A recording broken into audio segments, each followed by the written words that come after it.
سب سے پہلے ہم تذکرہ کریں گے ایسٹرونومی کے بارے میں، فلکیات کے بارے میں۔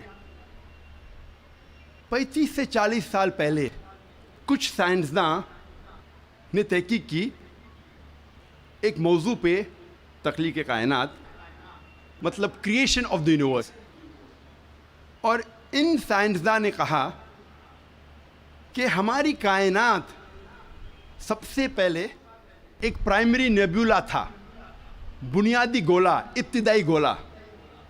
اس کے بعد there was a secondary separation, دوسری جدائی، دوسری علیحدگی، اور ایک بڑا دھماکہ ہوتا ہے بگ بینگ۔ اس کے بعد وجود میں آیا گیلیکسیز، کہکشائیں، ستارے، سیارے، چاند، سورج، اور یہ زمین جس میں ہم رہتے ہیں۔ اسے سائنسداں نے کہا بگ بینگ، بڑا دھماکہ۔ یہ جو سائنسداں نے تقریباً 40 سال پہلے ڈھونڈا کس طریقے سے کائنات وجود میں آئیں، تخلیق کائنات، قرآن مجید میں اس کا ذکر 1400 سال پہلے ہے۔ اور میں نے اس تقریر کے شروع میں ایک آیت کی تلاوت کی، سورہ انبیاء کی، سورہ نمبر 21 آیت نمبر 30، جہاں اللہ سبحانہ تعالیٰ فرماتے اولم یر الذین کفروا، کیا انکار کرنے والے یہ نہیں جانتے ان السماوات والارض کانتا رتقا ففتقناہما، کہ زمین اور آسمان ایک تھے، جڑے ہوئے تھے، اور ہم نے انہیں جدا کیا۔ یہ جو تخلیق کائنات، creation of the universe, big bang, بڑا دھماکہ، جو سائنسداں کو 40 سال پہلے پتہ چلا، قرآن مجید میں اس کا ذکر ہے 1400 سال پہلے۔ قرآن مجید میں اللہ سبحانہ تعالیٰ فرماتے ہیں سورہ فصلت میں، سورہ نمبر 41 آیت نمبر 11 اور 12 میں، کہ اللہ سبحانہ و تعالیٰ نے آسمان کی طرف دیکھ کے کہا جب وہ دھواں تھا کہ آسمان اور زمین ایک ساتھ آ جاؤ، ولنگلی اور ان ولنگلی، اپنے مرضی سے یا اپنے مرضی کے بنا۔ اور ان نے کہا کہ ہم اپنے مرضی سے ایک ساتھ آ جاتے ہیں۔ قرآن مجید میں لکھا ہے کہ آسمان سب سے پہلے دھواں تھا، عربی لفظ ہے دخان۔ اور آج کے سائنسداں یہ کہتے ہیں کہ کائنات بننے کے پہلے یہ آسمان دھواں تھا، انگلش میں کہتے ہیں گیس، لیکن عربی میں دخان کے معنی ہے اسموک۔ کچھ مفسرین نے ترجمہ کیا مسٹ، دھند، جو میرے حساب سے صحیح ترجمہ نہیں، کیونکہ دھند ہوتا ہے ٹھنڈا اور دھواں ہوتا ہے گرم۔ دھماکے کے بعد ہم اکثر دیکھتے ہیں گرم دھواں، دھند نہیں دیکھتے۔ تو قرآن مجید میں لکھا ہے کہ آسمان تھا دھواں، اور آج سائنس یہ کہتی ہے کہ اسموک گیس سے اور بہترین لفظ ہے۔ جو قرآن مجید میں دخان لکھا ہے وہ گیس سے اور بہترین ہے، اور scientifically smoke is a better word than gas. آپ سوچ سکتے قرآن مجید میں اس کا ذکر ہے 1400 سال پہلے۔ انسان پہلے سمجھتے تھے کہ زمین سپاٹ ہے، چپٹی ہے۔ سب سے پہلی بار اگر کوئی انسان نے یہ ثابت کیا کہ دنیا بیضوی ہے، وہ ایسا Francis Drake sun 1577 1577 when he sailed around the earth، جب سمندر پہ سفر کیے دنیا کے گول، سر فرانسس ڈریک نے ثابت کیا کہ دنیا بیضوی ہے۔ قرآن مجید میں اس کا ذکر ہے 1400 سال پہلے۔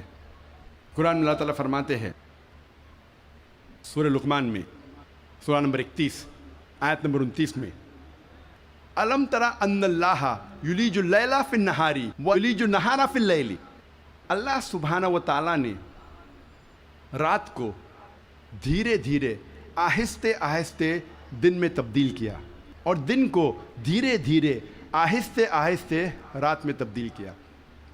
یہ دن کا رات اور رات کا دن آہستہ آہستہ دھیرے دھیرے تبدیل ہونا یہ ثبوت دیتا ہے کہ دنیا بیضوی ہے۔ اگر دنیا چپٹی اور سپاٹ ہوتی تو دن فوراً رات میں تبدیل ہوتا اور رات فوراً دن میں تبدیل ہوتی۔ اللہ تعالیٰ فرماتے سورہ الزمر میں سورہ نمبر 39 آیت نمبر 5 میں کہ اللہ سبحانہ و تعالی رات کو دن پہ لپیٹتا ہے اور دن کو رات پہ لپیٹتا ہے۔ قرآن میں عربی لفظ ہے قوارہ، جس کے معنی لپیٹنا۔ جس طریقے سے ایک انسان پھیٹا سر پہ لپیٹتا ہے، a person coils the turban on the head، اسی طریقے سے اللہ تعالیٰ فرماتے ہیں کہ رات دن پہ لپیٹی جاتی ہے اور دن رات پہ لپیٹا جاتا ہے۔ یہ دن کا رات اور رات کا دن پہ لپیٹنا اسی وقت پاسبل ہے جب دنیا بیضوی ہے۔ اگر دنیا چپٹی اور سپاٹ ہوتی تو یہ ممکن نہ ہوتا۔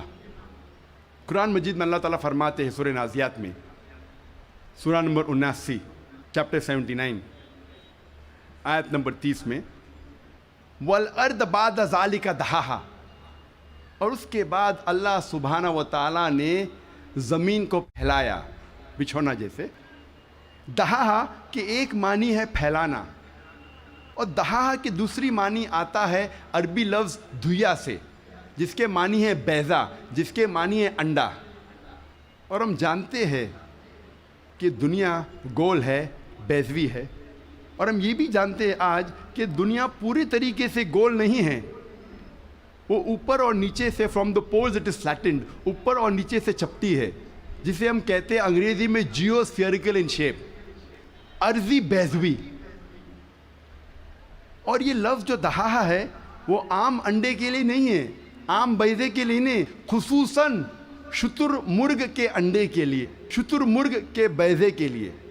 اور جب ہم دیکھتے ہیں شتر مرغ کا بیضہ انڈا اس جیو اسفیئریکل ان شیپ، عرضی بیضوی کے شکل میں ہے۔ آپ سوچ سکتے ہیں 1400 سال پہلے اس کتاب میں لکھا ہے کہ یہ زمین، یہ دھرتی اس جیو اسفیئریکل ان شیپ، عرضی بیضوی شکل میں ہے۔ پہلے انسان یہ سوچتے تھے یہ چاندنی جو ہے، چاند کی روشنی، یہ اس کی خود کی روشنی ہے۔ چند صدی پہلے ہمیں پتہ چلا کہ چاند کی روشنی، چاندنی اس کی خود کی روشنی نہیں ہے، یہ سورج کی لی ہوئی روشنی ہے، سورج کی منعکس شدہ ریفلیکٹڈ لائٹ ہے، بوروڈ لائٹ ہے۔ قرآن مجید میں اللہ سبحانہ تعالیٰ فرماتے ہیں سورہ فرقان میں، سورہ نمبر 25 آیت نمبر 61 میں، اللہ سبحانہ و تعالیٰ نے آسمان میں برج رکھے، تاروں کے جھنڈ، اور اس میں رکھا سورج جس کے پاس خود کی روشنی ہے، سلگتا ہوا چراغ، اور رکھا چاند جس کی لی ہوئی روشنی ہے۔ قرآن میں سورج عربی میں کہا گیا ہے شمس، اور اس کی روشنی کو کہا گیا ہے سراج، وہاج اور دیا، جس کے معنی ہے سلگتا ہوا چراغ یا مشال یا دیا۔ تینوں کے معنی ہیں کہ سورج کی روشنی خود کی ہے، اور چاند کو کہا گیا ہے قرآن مجید میں قمر، اور چاندنی کو کہا گیا ہے منیر یا نور۔ منیر مینز بوروڈ لائٹ، لی ہوئی روشنی، یا نور میننگ ریفلیکٹڈ لائٹ، منعکس شدہ روشنی، ریفلیکٹڈ لائٹ۔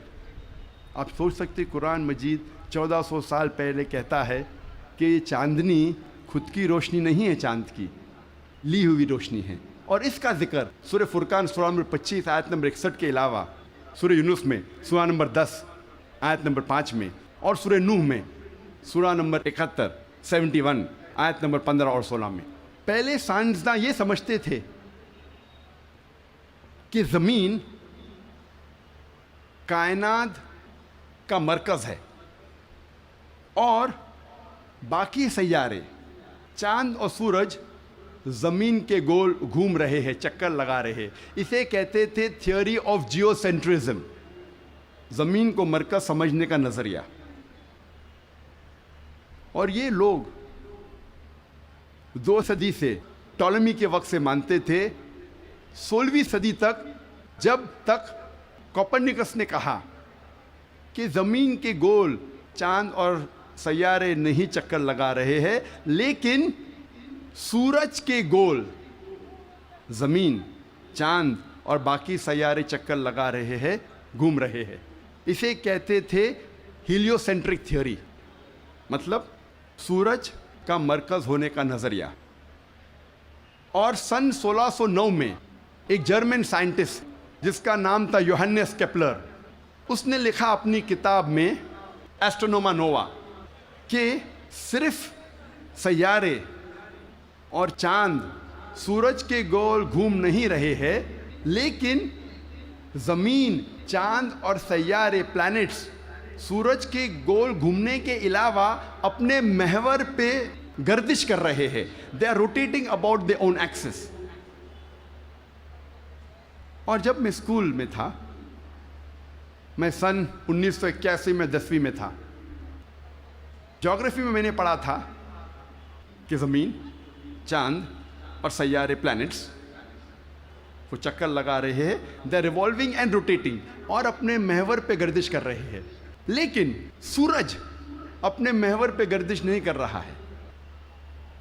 لیکن میں نے جب قرآن کی ایک آیت پڑھی، سورہ انبیاء، سورہ نمبر 21 آیت نمبر 33 میں اللہ سبحانہ وتعالیٰ فرماتے ہیں هو الذی خلق اللیل والنہار، اللہ سبحانہ و تعالیٰ نے رات اور دن بنایا، والشمس والقمر، سورج اور چاند، کل فی فلک یسبحون، وہ گھوم رہے ہیں اور اپنے محور پہ گردش کر رہے ہیں۔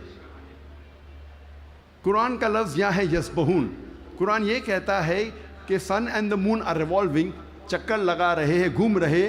اس کے علاوہ یسبحون، یہ عربی لفظ یسبحون آتا ہے لفظ صباح سے، اور صباح ایک عربی لفظ ہے جو چلتے ہوئے جسم کے موومنٹ کو ڈسکرائب کرتا ہے۔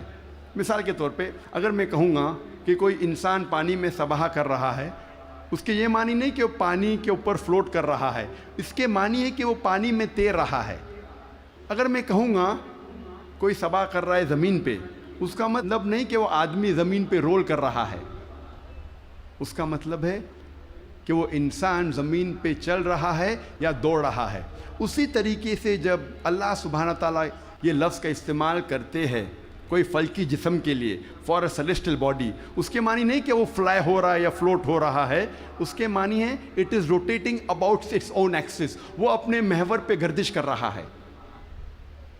آج سائنس ترقی کرنے کے بعد سائنس یہ کہتی ہے کہ آپ سورج کا عکس ٹیبل کے اوپر دیکھ سکتے ہیں ایک آلے کے ذریعے، اور پتہ لگتا ہے کہ سورج میں بلیک سپاٹس ہے، اور یہ بلیک سپاٹس تقریباً 25 دن لیتے ہیں گردش کرنے کے لیے۔ اس سے یہ ثابت ہوتا ہے کہ سورج تقریباً 25 دن لیتا ہے ایک گردش کرنے کے لیے۔